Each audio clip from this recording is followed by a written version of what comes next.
കാലത്ത് മലയാള സിനിമ ഒരു തമിഴ് സിനിമ പോലെ ആധിപത്യം പിന്നെ താരാരാധനയിൽ നിന്നൊക്കെ ഉണ്ടായി. ഈ മോഹൻലാലൊക്കെ വളരെ മനോഹരമായിട്ടും നാച്ചുറലായിട്ടും അഭിനയിച്ച ഗംഭീര സിനിമകളുണ്ടായിരുന്നു. സത്യനന്ദിക്കാട് മോഹൻലാൽ അത് കഴിഞ്ഞ് മോഹൻലാലിനെ പോലും മാറ്റിമരത്തക്ക രീതിയിൽ നമ്മുടെ സിനിമാ സംസ്കാരം മാറി.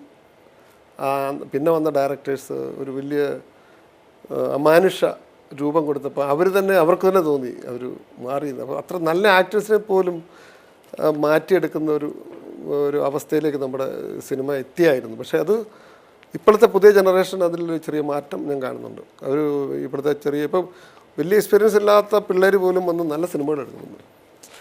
ഇൻബോൺ ആർട്ടിസ്റ്റാണ്. അങ്ങനത്തെ ഒരു ചേഞ്ച് ഞാൻ കാണുന്നുണ്ട്. ഇപ്പം നമുക്ക് തന്നെ അറിയാം, പല നല്ല സിനിമകളും മൺസൂൺ മാങ്ങ ആണെങ്കിലും ഒരു ഡിഫറെൻറ്റ് മൂവിയാണ്. അത് ഓഡിയൻസ് എങ്ങനെ എടുക്കും എന്നുള്ളത് പിന്നത്തെ കാര്യം. ഇതൊരു എൻ്റെ അഭിപ്രായത്തിൽ നല്ലൊരു ക്ലാസിക്കാണ് ഇത്. പിന്നെ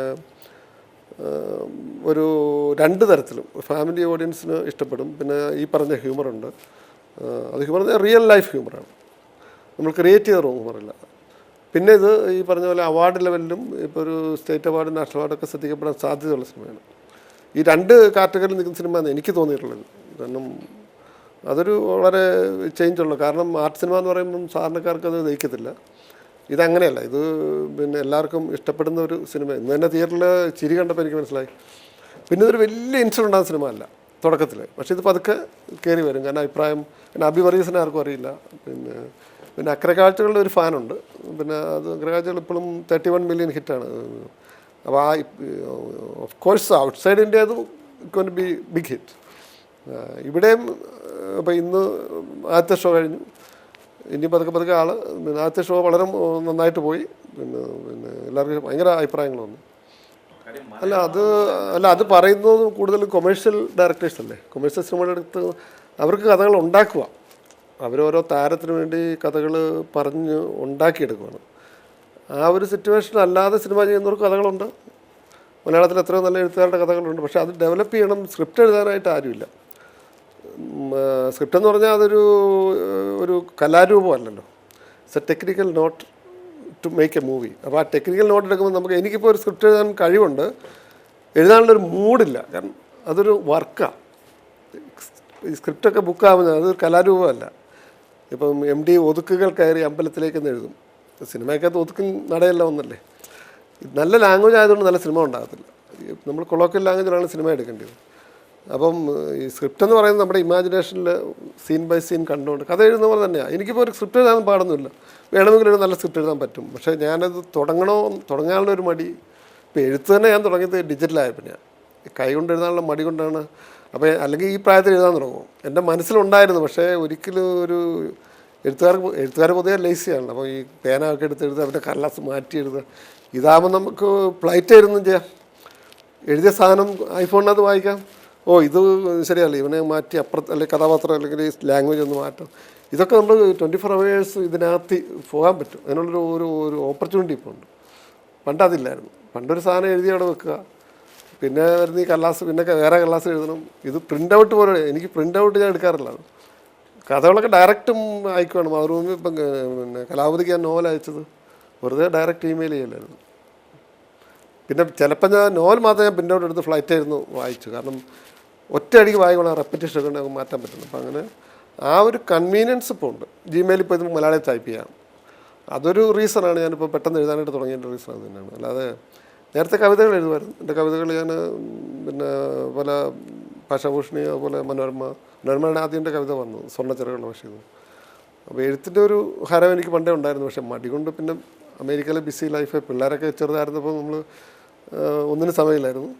കുറച്ച് ഫ്രീ ആയപ്പോഴാണ് ഈ അഭിനയം എഴുത്തൊക്കെ ഒന്ന് സീരിയസ് ആയതും. പിന്നെ നാടകങ്ങൾ എഴുതുമായിരുന്നു. നാടകങ്ങൾ ഞാൻ പുസ്തകമാക്കിയിട്ടുണ്ട്. മുരളി ലാസ്റ്റ് അവതാരി എഴുതിയ എൻ്റെ നാടകത്തിനാണ്, നടൻ മുരളി. 3 നാടകങ്ങൾ ഞാൻ പുസ്തകമാക്കിയിട്ടുണ്ട്. അത് എല്ലാം കോമഡിയാണ്. അതിനകത്ത് ഞാൻ ചെയ്ത ക്യാരക്ടേഴ്സും കോമഡിയാണ്.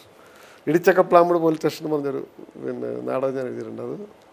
അതാണ് ആദ്യം പബ്ലിഷ് ചെയ്തത്. പിന്നെ കവിതകൾ മല ചവിട്ടുന്ന ദൈവങ്ങൾ, അത് DC ബുക്സ് ചെയ്തു. അപ്പം എഴുത്തുകാരൻ എന്നിലുണ്ട്. പക്ഷെ അതിപ്പം അതിൽ എൻജോയ് ചെയ്യാണ്.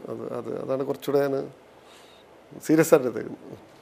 ന്യൂ ജനറേഷൻ എന്ന് പറയുന്നത് ഇപ്പോൾ ആർട്ട് കൊമേഴ്സ് എന്ന് പറയുന്ന പോലെ തന്നെ നമ്മളുണ്ടാക്കിയ ഒരു മീഡിയ തന്നെ സൃഷ്ടിച്ചെടുത്ത് ഈ സൂപ്പർ സ്റ്റാർ എന്നൊക്കെ പറയുന്നത് മീഡിയ തന്നെ സൃഷ്ടിച്ചെടുത്ത ഒരു ഇപ്പം US-ലൊന്നും അല്ലെങ്കിൽ പുറത്തൊന്നും അങ്ങനെ ഒരു ആർട്ട് സിനിമ കൊമേഴ്സ് സിനിമ എന്നില്ല. നല്ല സിനിമ മോശം സിനിമ ഈ രണ്ട് കാറ്റഗറികൾ നമ്മൾ നമ്മുടെ സൗകര്യത്തിനുണ്ടാക്കിയ ഒരു വേർഡാണ് ന്യൂ ജനറേഷൻ സിനിമ. അതുപോലെ ആർട്ട് സിനിമ പോലെ തന്നെ മലയാള സിനിമയിൽ നല്ല സിനിമകൾ ഇപ്പോഴും ഉണ്ടാകുന്നുണ്ട് എന്നാണ് എനിക്ക് തോന്നുന്നത്. കാരണം ഇപ്പം അവാർഡ് നോക്കിയാലും ആദാമിൻ്റെ മകൻ അവാർഡ് കിട്ടി, പിന്നെ ഇപ്പോഴത്തെ ജയരാജന് കിട്ടി. ഞാൻ പറഞ്ഞത് ഇപ്പോഴും നല്ല സിനിമകൾ ഉണ്ടാകുന്നുണ്ട്, ഇല്ലെന്ന് പറയുന്നില്ല. ഇപ്പോഴും മറ്റുള്ള ഭാഷക്കാർ നോക്കുന്ന മലയാള സിനിമയാണ് ഇപ്പോഴും നല്ല സിനിമകൾ ഉണ്ടാക്കുന്ന സിനിമ എന്നൊരു പേര് പണ്ടുണ്ട്, അതിപ്പോഴും ഉണ്ട്. പക്ഷേ ഇടക്കാലം കൊണ്ട് നമുക്കില്ലായിരുന്നു. ഇടക്കാലം പക്ഷേ ഇപ്പോൾ വീണ്ടും നമ്മൾ കുറേ നല്ല സിനിമകൾ ചെയ്യുന്നുണ്ട്. പിന്നെ ഒരു പാരലായിട്ടൊരു നല്ല സിനിമ ചെയ്യണമെന്ന് ആഗ്രഹമുള്ള കുറേ ആൾക്കാർ ഇവിടെ ഉണ്ട്. അവരുണ്ടായാലേ നല്ല സിനിമ ഉണ്ടാവുള്ളൂ. ഇപ്പം അടൂർ ഭാഷയൊക്കെ സിനിമ എടുക്കുമ്പോൾ അത് നിർമ്മിക്കാൻ പ്രൊഡ്യൂസർ വേണ്ടേ, പൈസ നോക്കാത്ത പ്രൊഡ്യൂസേഴ്സ് വേണമല്ലോ. അപ്പോൾ അതെല്ലാ കാലത്തും ഉണ്ടായിക്കൊണ്ടിരിക്കും. പിന്നെ മലയാളത്തിൽ എനിക്ക് തോന്നുന്നത് ഇപ്പോൾ കുറച്ചുകൂടെ ഒരു പുതിയ ജനറേഷന് കുറച്ചുകൂടെ ഒരു കലാപരമായ സിനിമകൾ ഉണ്ടാക്കണം ഒരാഗ്രഹം ഉണ്ടെന്ന് എനിക്ക് തോന്നുന്നു. എൻ്റെ ഒരു തോന്നലായിരിക്കും ചിലപ്പം. ആ ഒരു വ്യത്യാസം അങ്ങനത്തെ സിനിമകൾ ഹിറ്റാകുന്നുണ്ട്. ഇപ്പോൾ പ്രേമമൊക്കെ എന്ന് പറഞ്ഞാൽ കൊമേഴ്ഷ്യൽ എന്ന് പറയാഞ്ഞാലും അതിനകത്തൊരു ആർട്ടുണ്ട്. അങ്ങനെ ഹിറ്റാകുന്ന സിനിമയ്ക്കകത്തൊക്കെ ഇപ്പോൾ ദൃശ്യം ഒരു അടിപൊളി അങ്ങനത്തെ സിനിമ അല്ല, പക്ഷെ അത് ഹിറ്റായി. അപ്പോൾ അങ്ങനെ ഒരു ചേഞ്ച് ഞാൻ കാണുന്നുണ്ട്.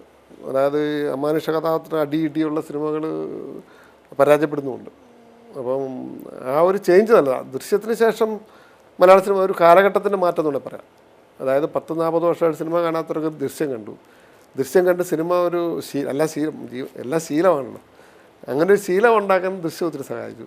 അത് കഴിഞ്ഞ് പ്രേമം, അത് കഴിഞ്ഞ് എത്രയോ പടങ്ങൾ ഹിറ്റായി ഭയങ്കരമായിട്ട്. അപ്പോൾ ആ ഒരു ശീലം കൊണ്ടുവരാനായിട്ട് ചിലപ്പം നല്ല സിനിമകൾ ഇങ്ങനത്തെ സിനിമകൾ സഹായിക്കാറുണ്ട്.